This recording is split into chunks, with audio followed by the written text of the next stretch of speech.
Après des attaques, des insultes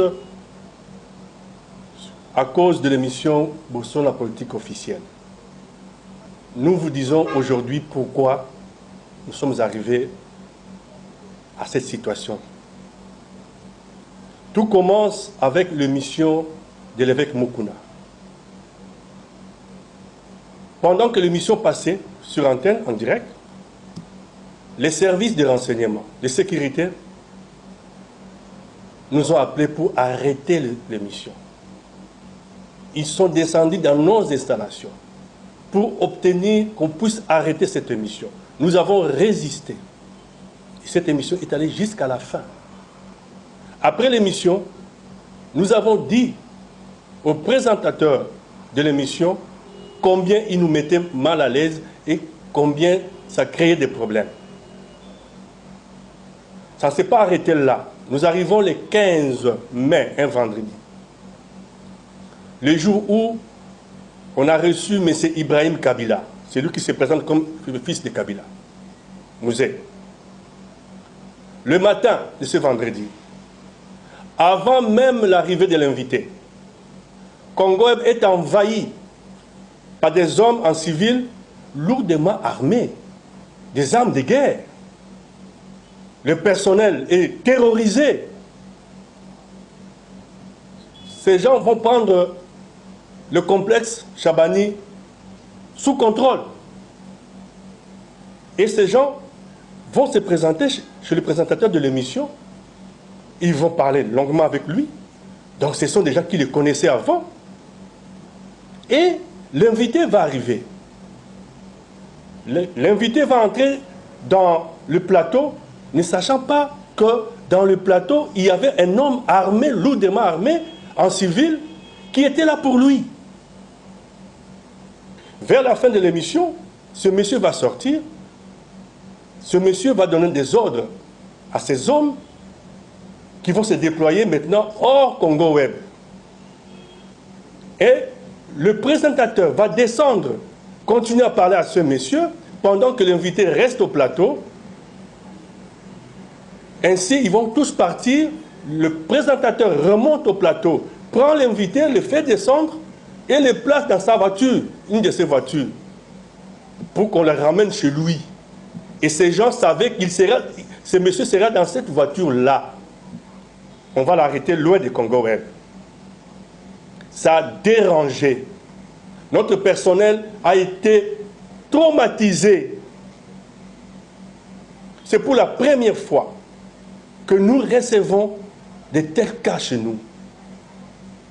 Quel est ce patron dans cette ville de Kinshasa ou dans ce monde au XXIe siècle d'audiovisuel, d'une télévision, peut accepter qu'un présentateur s'arrange avec des hommes armés avant l'émission et livre son invité avant l'émission?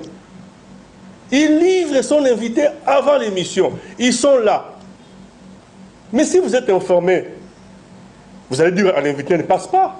C'est ça le travail des médias. Vous protégez votre invité, mais vous le recevez pour le livrer. Vous l'avez livré avant l'émission. Nos travailleurs, notre personnel, vraiment touchés. Imaginez-vous, il y a eu échange entre ces policiers, ces hommes armés et l'invité sur le plateau. Le sort de notre personnel. Ainsi, la décision est tombée que le monsieur devait discuter avec la direction générale le lundi matin avant de continuer notre programme. Curieusement, le lundi matin,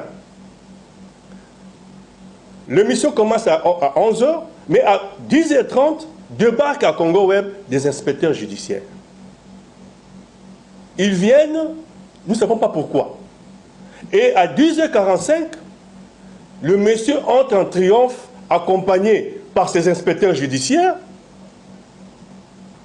pour filmer Congo Web avec des caméramens. Après discussion avec ces inspecteurs, ils sont partis. Ils sont partis, mais le mardi, le monsieur, le présentateur, tient un point de presse où il a traité le patron de Congo Web de tous les mots, M. Chabani. Des jaloux et autres. Pourquoi? Parce que il a acheté des voitures et il a des bureaux. Mais ce qu'il n'a pas dit aux gens, que ces bureaux-là sont dans nos installations. Ce bureau-là, il n'a même pas un contrat, même pas de garantie locative. Je passe. Le même mardi, nous recevons des invitations qui nous viennent du brigade criminelle de Kinshasa-Gombe. Et cette invitation date du 5 mai. Du 5 mai 2020. Ça fait combien de temps? 2 semaines avant le 18. Il y avait déjà un document contre Congo Web. Et vous voulez qu'on continue avec cette émission?